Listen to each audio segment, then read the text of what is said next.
thanks everybody for coming on this unusual day, I guess. We have a visitor from Canada, and he'll tell you just how far away he's from, I think, which is pretty far away. I was there last year. It's Montreal, Canada. And he works at McGill University.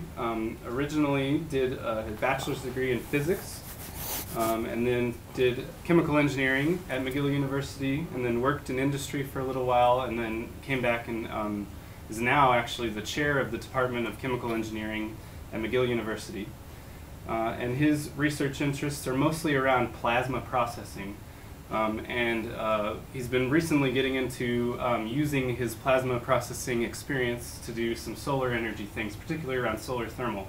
So I think that's most of what he's going to talk about today, but there's also a lot of other applications for the materials that can be made using plasmas. So take it away. Thank you, Rob. Well, first of all, good afternoon, everybody. Thank you very much for coming to this presentation. So first question to us, or to all of you, is where is Canada and Montreal? So if you look at the Google application to give you the antipod, you see that we're very close to the very exact opposite of Australia. So it's a very long ride to come here, but it's a very enjoyable ride so far. So if we zoom in, Montreal is located in the province of Quebec. Province of Quebec is the only French-speaking province of Canada. Canada is officially a bilingual country, but Quebec is the only one that really, the majority is French. So my first language is French, second is English. So Montreal is located very close to the border with the New York State in the United States. Canada is a very big country, and most of the inhabitants live in the southern area because the northern areas, of course, are extremely cold. There are some things that you should know about Canada is that the temperature during the summer can go up to 35, like here, but it can go to minus 25 during the winter. So we have a huge temperature difference between the two main seasons. So this is where McGill University is located. Just to give you a little bit of information on the university itself, McGill University is one of the oldest universities in Canada. It's going to celebrate 200 years in 3 years. It was founded on a piece of land donated by a fellow by the name of James McGill. So this is where the names come from. It's an English-speaking school in Montreal. So there are 4 universities in Montreal. 2 are English-speaking, 2 are Francophone. It's located downtown Montreal, so it's a very nice place. Of course, it's very hard to stay in the lectures and in the research labs because you have all these nice attractions around you. Typically, I believe it's a smaller university if you compare to your university. We're looking at about 35,000 students and 1,500 profs. I'm from the chemical engineering department. It's a rather old department. We celebrated 100 years a few years ago. It's a small department in terms of number of faculties, 16 trying to go to 17 profs. And we offer all the degrees, of course, including the Ph.D. Typically, the enrollment is 350 undergraduate students and more than 120 graduate students. Okay. So I'm from the... That's a laser pointer for you. Oh, thank you so much. So I am from the plasma processing laboratory. So as Rob Taylor said, most of my activities are really on plasma processing, and mostly for the synthesis of materials. I'm not alone in this group. We are actually 5 researchers. The lab began with a different name in the 70s. So it's a lab that is about 40 years old. Then we worked mostly on high temperature processes for the treatment of ore and metals. But now we've changed directions drastically, and we work a lot on development of various plasma sources. We don't touch much the electronics, the microelectronics, but a lot of work on sources to produce nanomaterials and nanostructures. Most of the work is really on synthesis, multiwall carbon nanotube, nanoflakes, metal and semiconducting nanoparticles.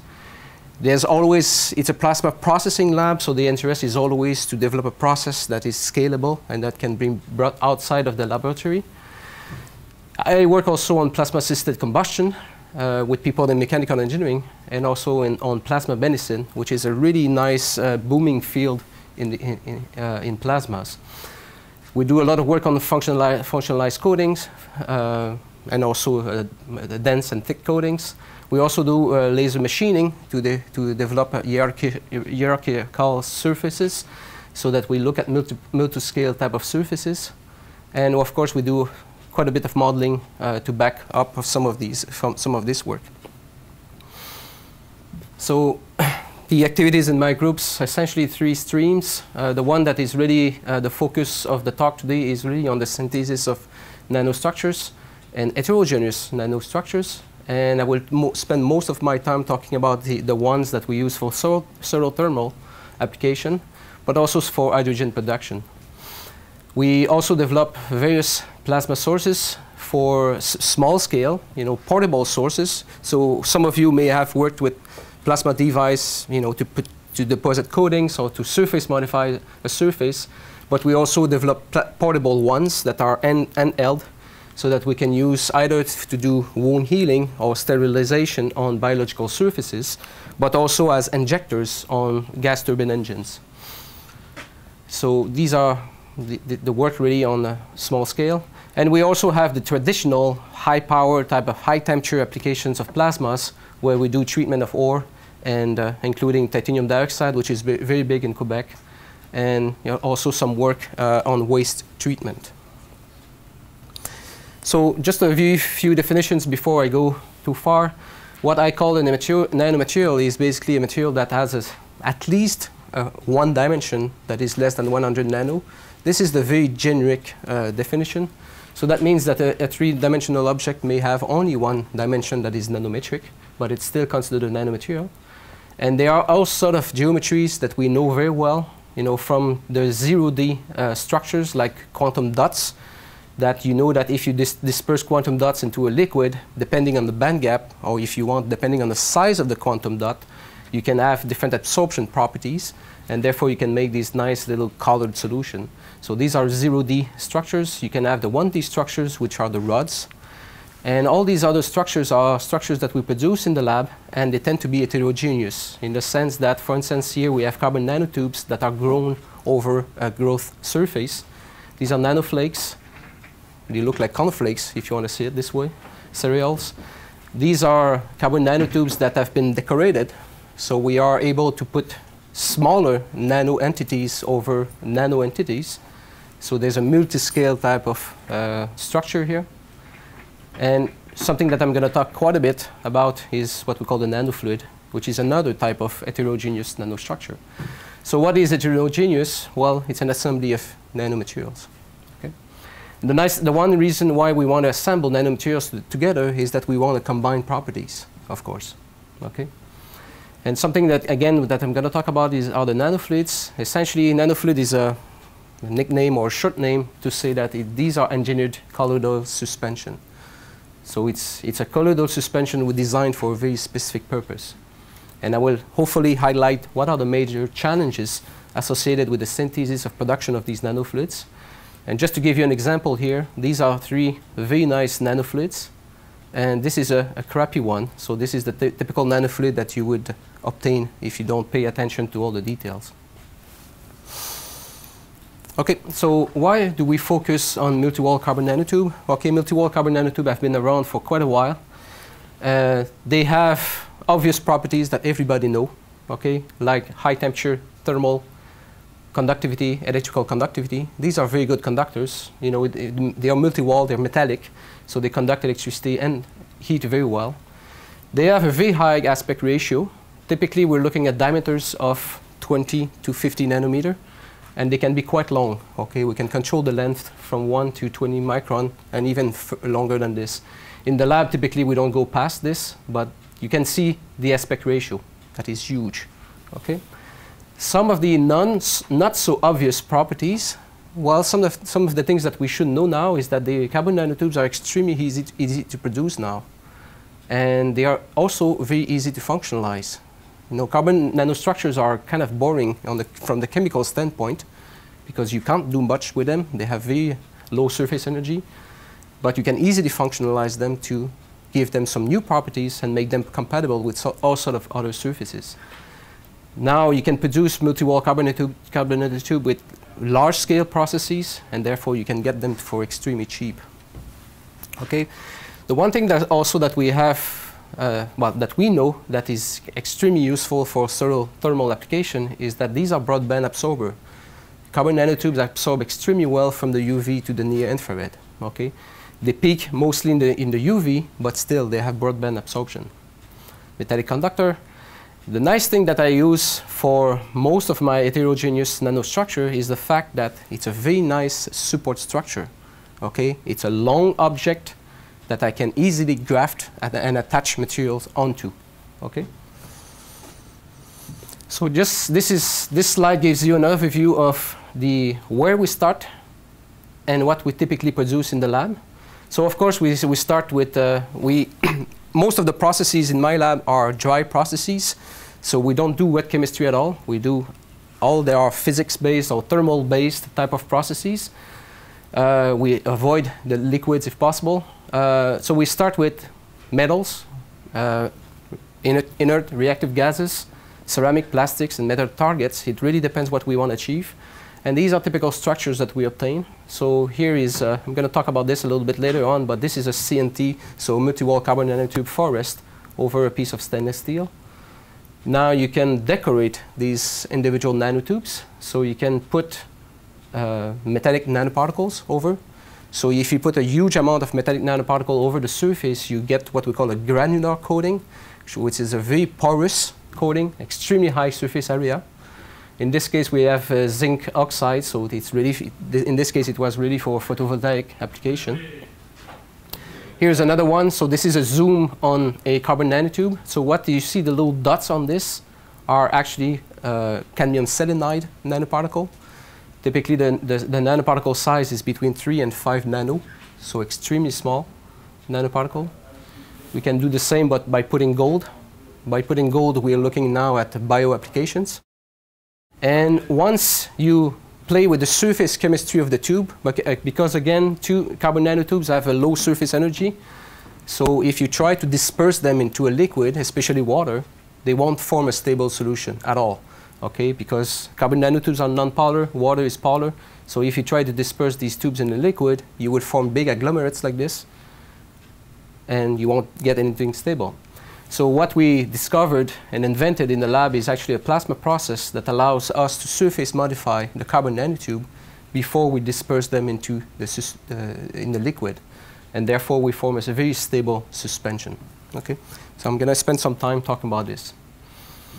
So how do we grow carbon nanotube? There are many ways you can do it. If you go over the literature, you will find many techniques.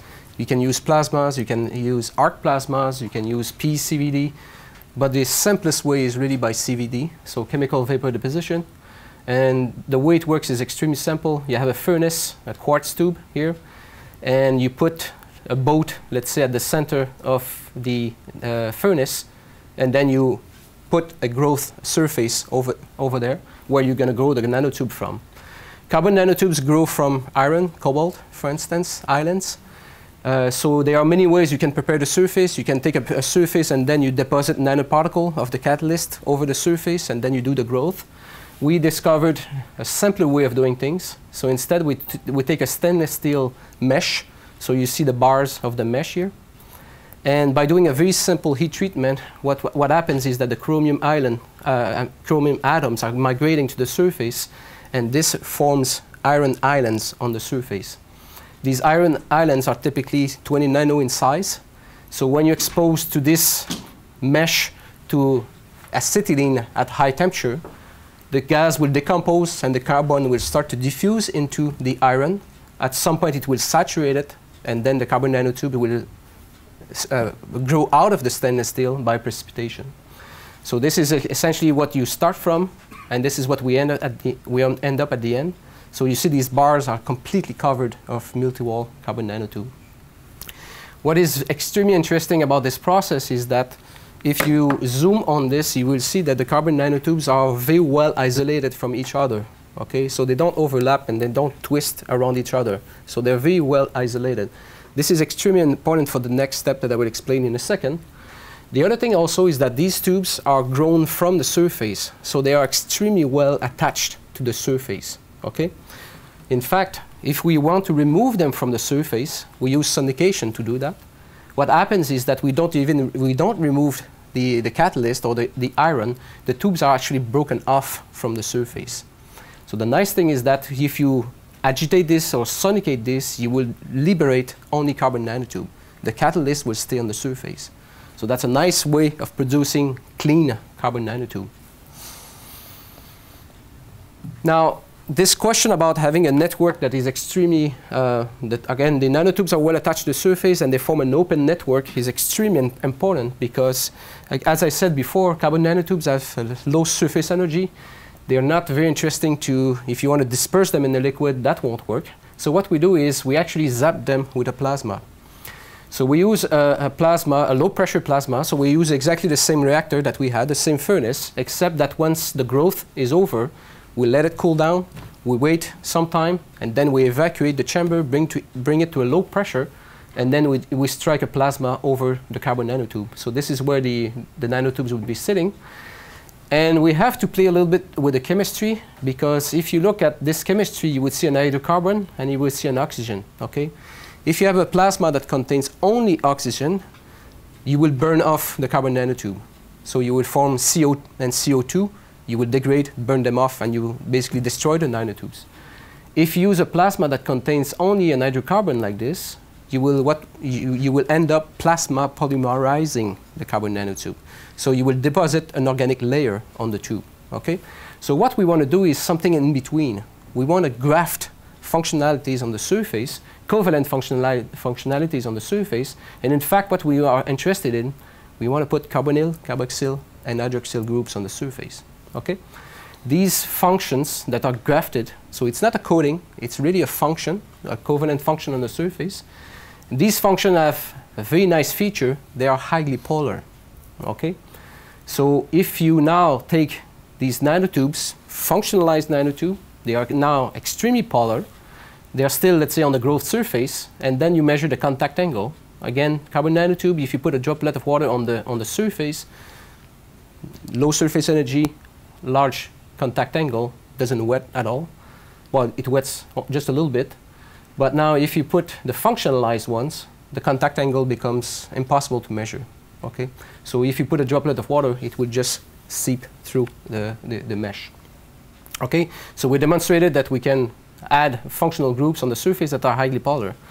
Now, if you're considering sort of thermal applications or heat transfer applications, you're thinking about high temperature, okay?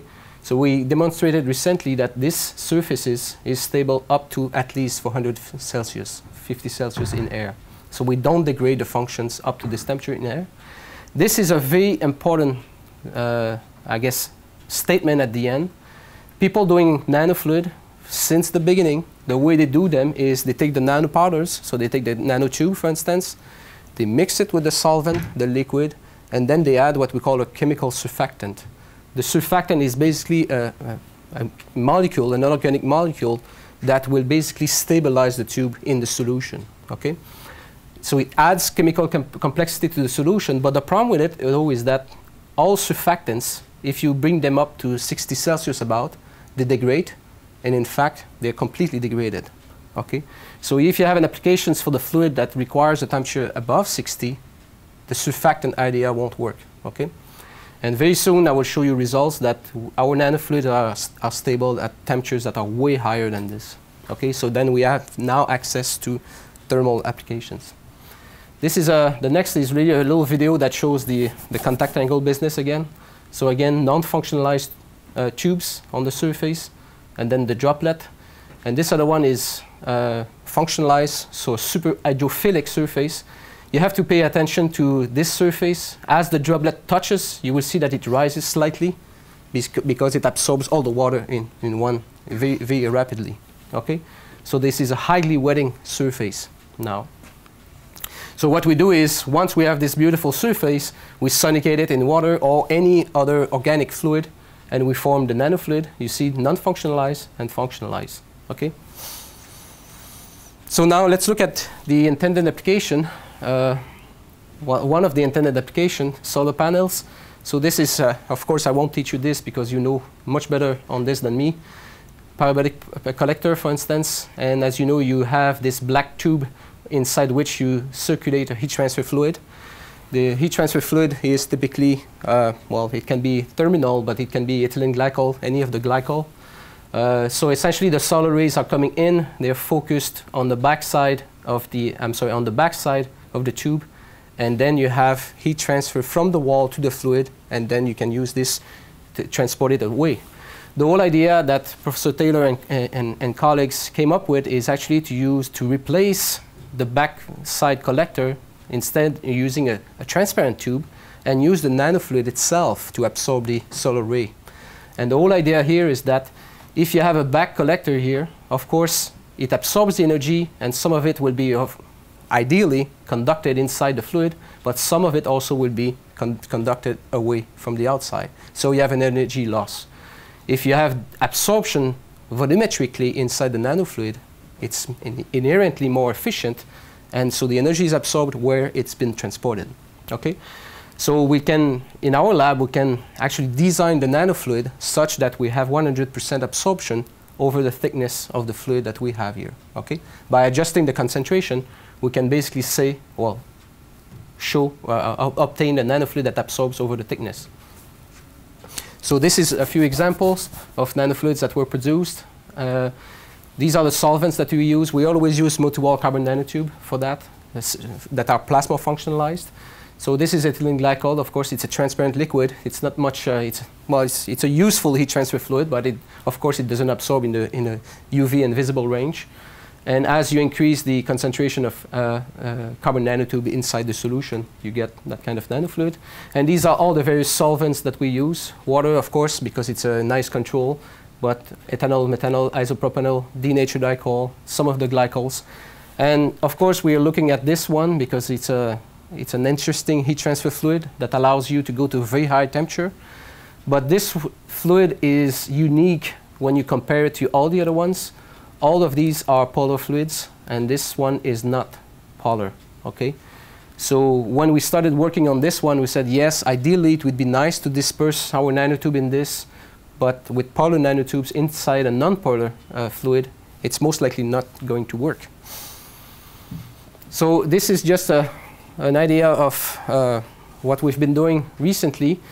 People working on nanofluids, and Professor Taylor can mention this and attest this statement. People produce nanofluid and they say that they are stable. Okay, so they produce them and they look at stability over a few minutes, and then they say that they are stable. But the reality is that you have to look over months and years for stability. So this is a few examples of what we've been producing in the lab. This is a transmission curve for, so in the UV near infrared range. So carbon nanotubes inside in water, and then in two glycols, B and C are glycols, and D is the terminal VP1. So we'll start with something that looks very good. So this transmission, for instance, is the pure solvent. Okay, and of course, in terms of solar energy application, it's not interesting. So that's why we have to include nanomaterials. So as you increase the concentration of nanomaterials or carbon nanotubes, you see that the transmission is going down drastically. Okay, the dashed line is as produced. So as soon as we synthesize the nanofluid, we measure the transmission curve, and this is what we obtain. And the continuous line is exactly the same measurement, but after 3 months. Of course, since these curves are overlapping, that's a sign that the nanofluid is not evolving with time. Okay, if the nanofluid, or if the carbon nanotube would start to agglomerate and settle out of the suspension, you would have an increase of the transmission. Okay, and we don't see it with this glycol here. Okay, and the same for ethylene and propylene glycol, we don't see this change. Water, we have a loss. We have an increase of transmission over time, so that's a sign that the nanofluid is not stable over extended period of time. Okay, but you see that there is a change. It's not enormous, but there's a change over 3 months, as opposed to now if you compare this to terminal, which really shows really bad performance.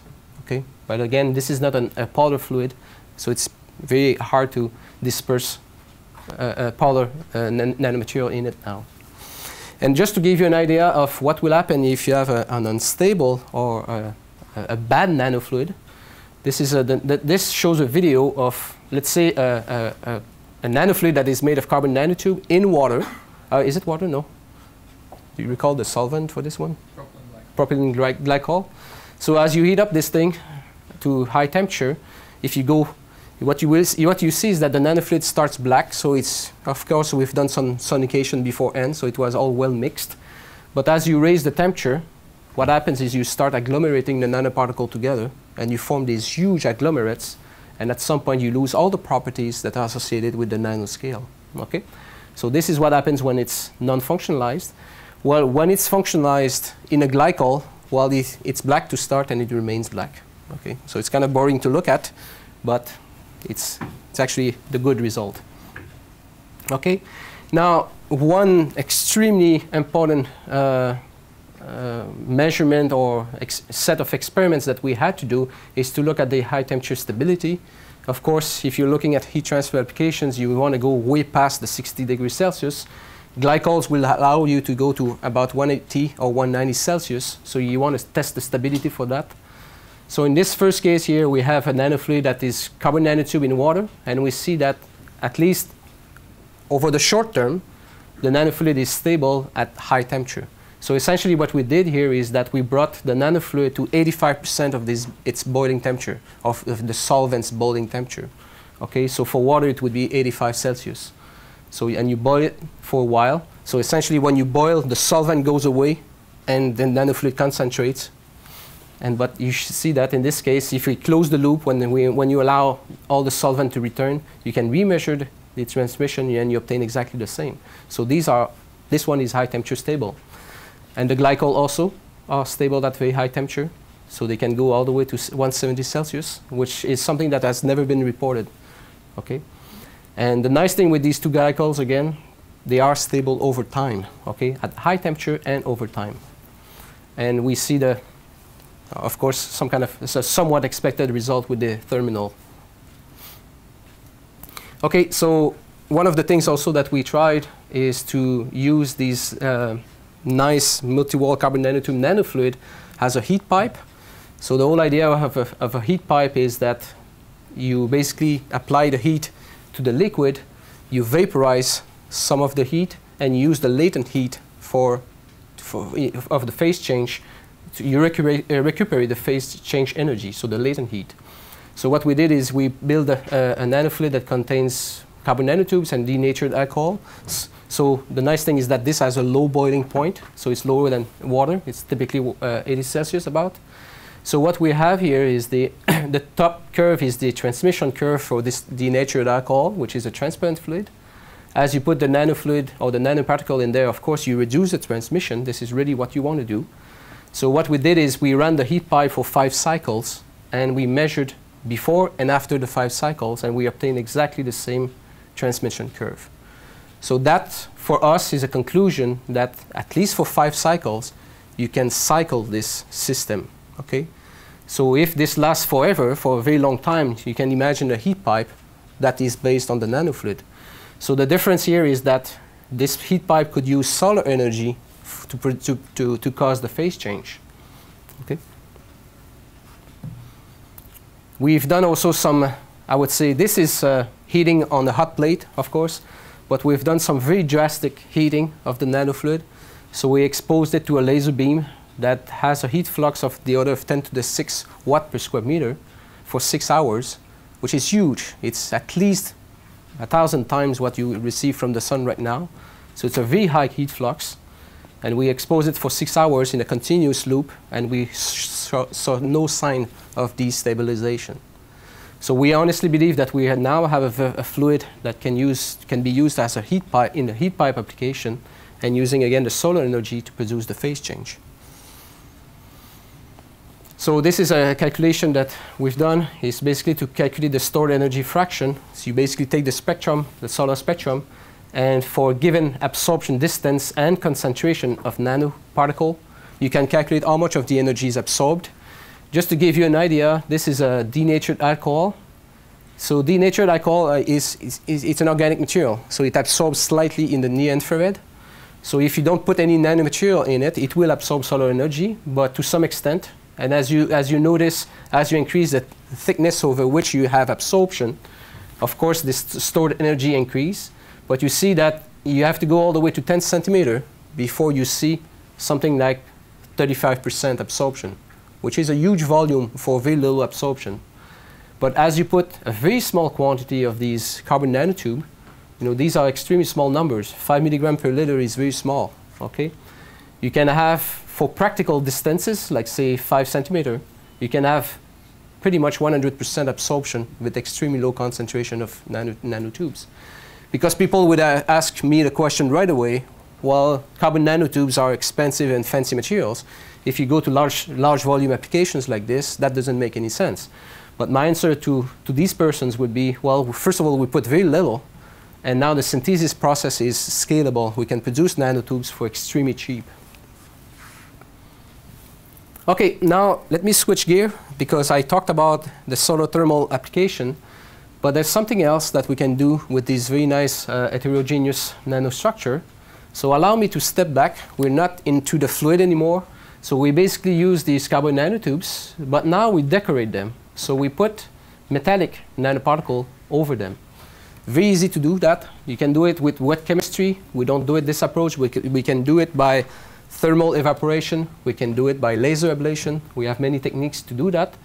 But the nice thing is that if you send a nanoparticle over a carbon nanotube, they will really stick to the surface and they will stay there. The van der Waals energies at these small dimensions are very strong. And therefore, these nanoparticles will basically anchor and stay on the surface. Okay? So you can make this nice heterogeneous structure where you have a backbone. The structure itself is a carbon nanotube, extremely high surface area. And then you add new entities, small entities, to give either new optical properties, magnetic properties, but in what interests me the most these days is really catalysis and also for biological applications that I will mention in a few minutes. So we can easily add these little entities on the surface. And again, they are extremely hard to remove. In fact, if you sonicate this entire structure, we break off the nanotube and we don't remove the nanoparticle from the surface.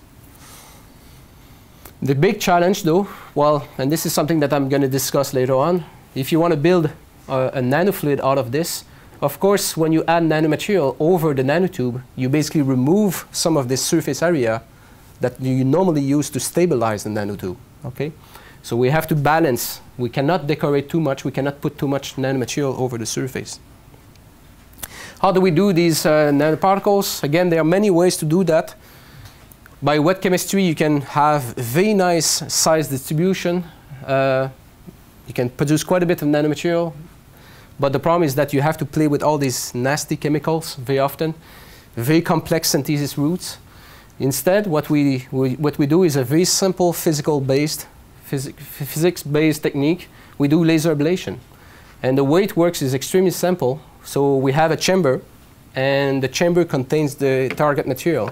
So for instance, we would have a gold target inside, and we take a nanosecond type of pulsed laser, and we shine the laser beam over the surface. Okay?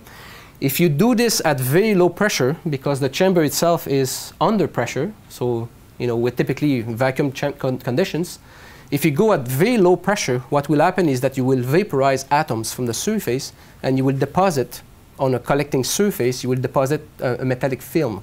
Okay? If you raise the pressure to typically 1 torr, so atmospheric pressure divided by 760, and instead of depositing metallic films, this metal vapor plume that is formed at where the laser hits the target actually starts to supersaturate, and it forms nanoparticle. Okay? And the nice thing about these nanoparticles is that the size distribution is extremely narrow. Okay? Just to give you an idea, for these cadmium selenide here, we're looking at a typical size of 5 nanometer. And the size distribution is all within plus or minus 2 nanometer. So extremely narrow size distribution. And we've done it with many materials. So cadmium selenide is one of them.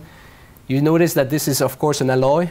So if you start with a 1-to-1 target, you end up with a 1-to-1 nanomaterial. So you keep the stoichiometry when you do that. And we've done it with gold and also with multiple targets to show that we can have 2 type of nanomaterials on the surface. Why do we do this? one of the applications, I'm sorry for the very poor quality of this graph. I didn't have access to all my files, so I had to use this one. This is basically the absorption curve of a carbon nanotube nanofluid. So the continuous line shows absorption from the UV to the near infrared. So again, nanotube absorb very strongly in the UV, and then they are broadband absorber over the entire visible and near infrared range. If you decorate these nanotubes with gold, for instance, gold nanoparticles are very good infrared absorber. Okay, so by doing this, you add to the near infrared absorptivity of the carbon nanotube. Okay, so you can actually tune the absorption spectrum of the nanotube by adding this gold. You notice, for those of you who work with nanomaterials, especially metallic nanoparticles, is that normally you would expect to see a plasmon, but the plasmon isn't there, okay? And we suspect that the very fact that the nanoparticle is in contact with the tube, that basically stops this collective oscillation around the nanoparticle. So the plasmon doesn't seem to be active.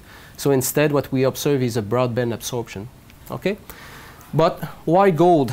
Well, it's not, we didn't do this only for the fun of it. There's a reason. First of all, it enhances the absorption in the near infrared, but gold is also something extremely interesting for biological applications. Okay? Again, you have this nanofluid that contains multi-wall carbon nanotube. Carbon nanotubes are not quite interesting in terms of chemistry for bioapplications, but gold is. Because gold, you can easily functionalize it with sulfur groups, thiol groups, and therefore, if you have, for instance, antibodies, if you have proteins that are dispersed into your fluid, they can selectively attach to the gold surface. Okay? So you can immobilize proteins or antibodies onto the nanotube by doing that. Okay? And then you can use a laser, you heat up the suspension, and you can do all sort of photochemistry inside the nanofluid. Okay. This is an experiment that we did with exactly the same suspension that I just described. So carbon nanotube decorated with gold into water. And this is just we took a very small sample of 1 cubic mm, so very small, and it's actually smaller than 1 cubic mm. And what we did is we basically we cycled it at high temperature using a laser beam. Okay, so essentially what we wanted is to do these square waves with the temperature. Okay, and this is the modulate power of the laser. Okay, so you can see that of course with such a small volume and such a highly absorbing volume, you can very rapidly modulate the temperature of this liquid. Okay. So there are bioapplications where you need to have these cycles in this temperature range. I won't explain all the details because we are after something else to protect here, but there are applications of this sort. Now, the last application very quickly that I want to cover before I close. Again, forget about all this nanofluid business, but now let's look at the carbon nanotube itself. But now you decorate it with a material that has some electrocatalytic properties.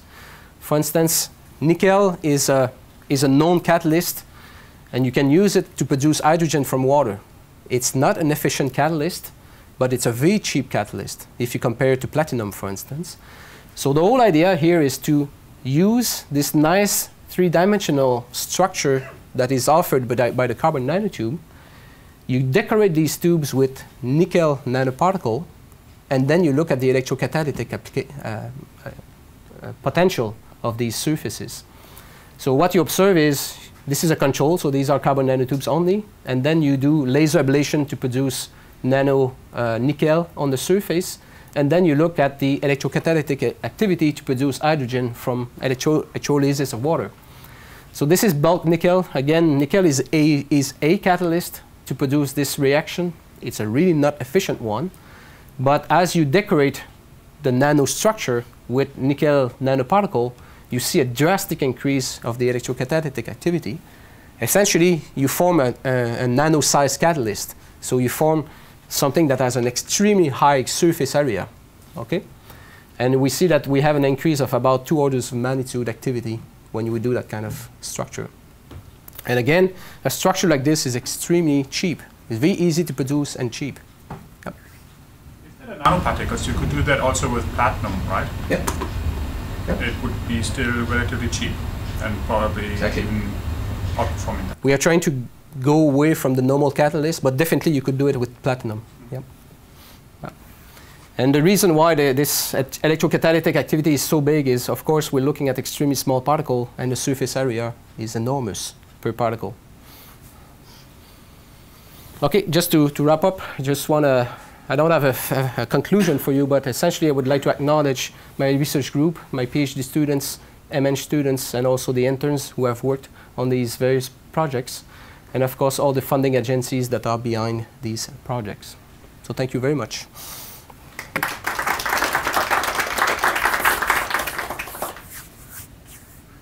Questions? Yes?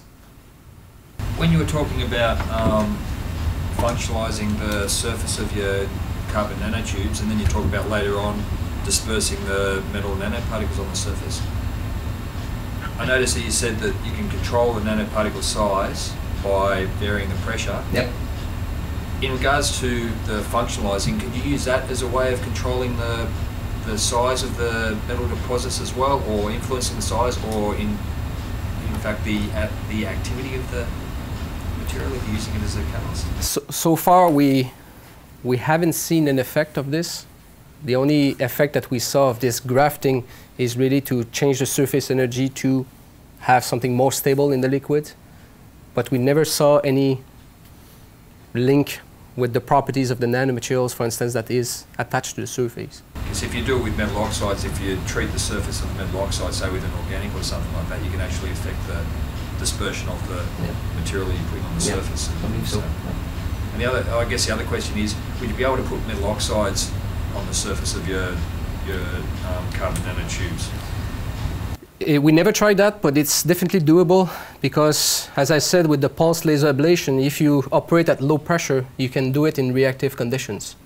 So we could essentially do it either by ablating in oxygen and depositing the oxide itself, or depositing the metallic film and then doing the oxidation in the chamber. So that we've tried, recently we've tried to ablate titanium dioxide, and we had a titanium dioxide deposit, and we also ablated titanium in an oxygen environment, and we have essentially obtained the same result. Because that's what I was kind of getting at, in particular titanium dioxide. So titanium, we've done it, and it works. Either way. Yes? Is your method capable of producing single-wall nanotubes? No.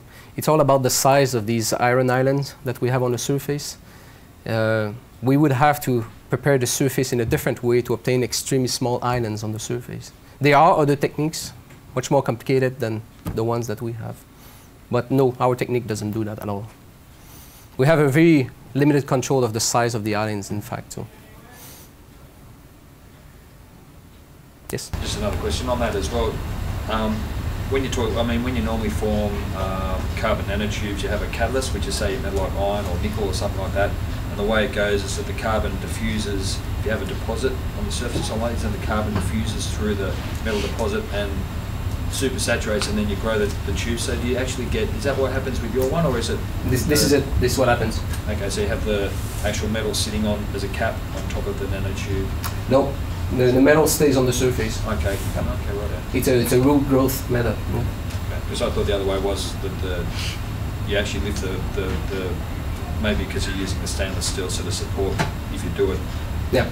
I understand that there are two known mechanisms, but in this case, really the catalyst stays on the surface and the tube grows out. Okay, like this. right. So that's why when we break them off, we have no metal left at all on the tube because it stays on the surface.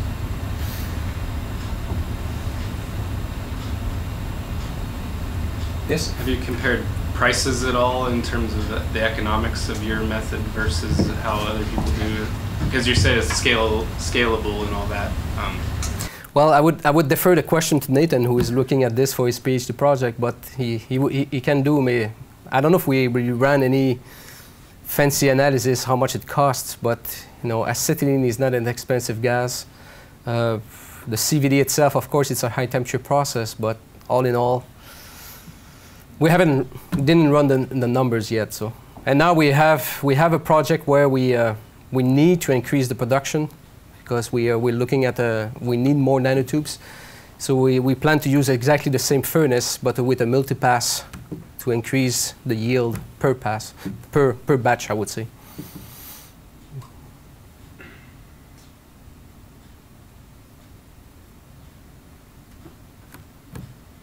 Okay. Thanks a lot. Thank you.